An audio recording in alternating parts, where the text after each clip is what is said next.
ഇന്നത്തെ വീഡിയോ ഒരു lunch box റെസിപ്പിയാണ്. സ്കൂളിലേക്കൊക്കെ കുട്ടികൾക്ക് കൊടുത്തുവിടാൻ പറ്റുന്ന ഒരു വെറൈറ്റി ആയിട്ടുള്ള റൈസിൻ്റെ റെസിപ്പിയാണിത്. അധികം വെജിറ്റബിൾസ് ഒന്നും അരിയാതെ പെട്ടെന്ന് തട്ടിക്കൂട്ടി ഉണ്ടാക്കാൻ പറ്റുന്ന ഒരു നല്ലൊരു റെസിപ്പിയാണിത്. അപ്പോൾ ഇതെങ്ങനെ ഉണ്ടാക്കുന്നതെന്ന് നോക്കിയാലോ. ഇതിനു വേണ്ടി സോയാബീൻ ഇത്തിരി ചൂടുവെള്ളത്തിലിട്ടിട്ട് ഒരു 10 മിനിറ്റ് വെക്കണം. അതിനുശേഷം ഇത് നന്നായി സ്ക്യൂസ് ചെയ്തിട്ട് ഫ്രൈ ചെയ്തെടുക്കണം.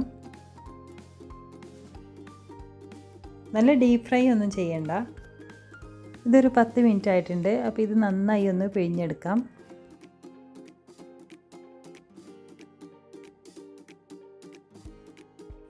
ഇത് പിഴിഞ്ഞെടുത്തിട്ടുണ്ട്. ഇനി ഇതിലേക്ക് മസാല പൗഡേഴ്സ് ചേർത്ത് കൊടുക്കാം. 1/2 ടീസ്പൂൺ മഞ്ഞൾപ്പൊടി, 1 ടീസ്പൂൺ മുളക് പൊടി, പിന്നെ ആവശ്യത്തിനുള്ള ഉപ്പും കൂടി ചേർത്തിട്ട് ഇത് നന്നായി ഒന്ന് മിക്സ് ചെയ്തെടുക്കാം.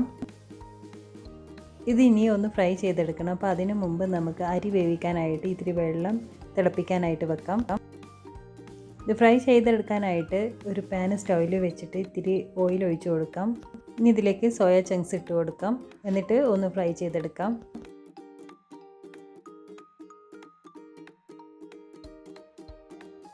ഇത് ഫ്രൈ ആവുന്ന ടൈം കൊണ്ട് ഇതിലേക്ക് വേണ്ട റൈസിലേക്കുള്ള അരി ഇട്ട് കൊടുക്കാം. 1 കപ്പ് അരി എടുത്തിട്ടുണ്ട്. ഇതിലേക്ക് ഇട്ട് കൊടുക്കാം.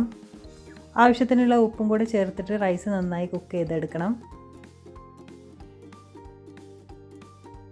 ഇപ്പോൾ സോയ ചങ്ക്സ് ആവശ്യത്തിന് കുക്കായിട്ടുണ്ട്. ഇനി ഇത് സ്റ്റൗ ഓഫ് ചെയ്തിട്ട് ഒരു സൈഡിലേക്ക് മാറ്റി വെക്കാം.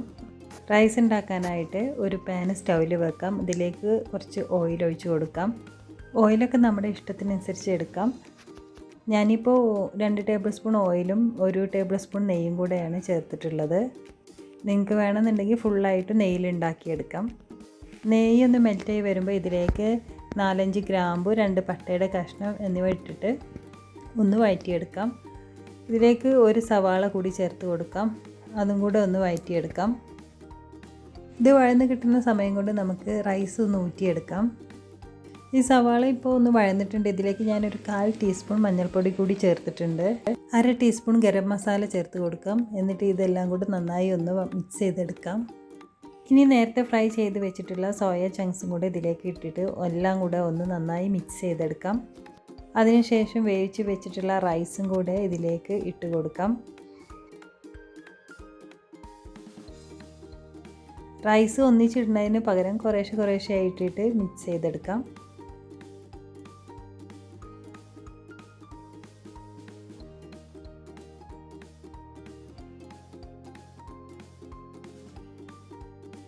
ഇപ്പോൾ റൈസ് എല്ലാം മിക്സ് ചെയ്തെടുത്തിട്ടുണ്ട്. ഇതിൻ്റെ മുകളിലേക്ക് കുറച്ച് മല്ലിയില കൂടി ഇട്ട് കൊടുക്കാം. ഇതും കൂടെ നന്നായി ഒന്ന് മിക്സ് ചെയ്തെടുക്കാം.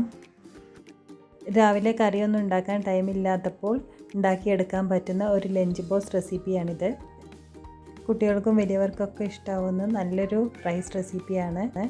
സോയ ചങ്ക്സ് തലേ ദിവസം ഫ്രൈ ചെയ്ത് വെച്ചാൽ രാവിലെ പെട്ടെന്ന് ഉണ്ടാക്കിയെടുക്കാം. അടുത്തൊരു വീഡിയോ നല്ല റെസിപ്പിയുമായിട്ട് വീണ്ടും കാണാം. ബൈ.